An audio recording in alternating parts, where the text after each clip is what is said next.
Ako si Jennifer Roque, ang primary operator ng UV-DTF machine dito sa Roman. Ito po yung UV-DTF printer. As of today, madalas po itong magamit. Naka 26 meters ako last week. Nagpahinga ito ng 2 days. Meron kaming in-house order. Pending namin ay good for 3 hours. Ito naman po ang in-use na supply ko po.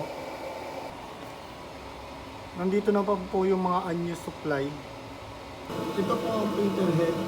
Ito naman po yung copy. Ito naman po ang ABR. Ganito po ang tamang pag-head clean.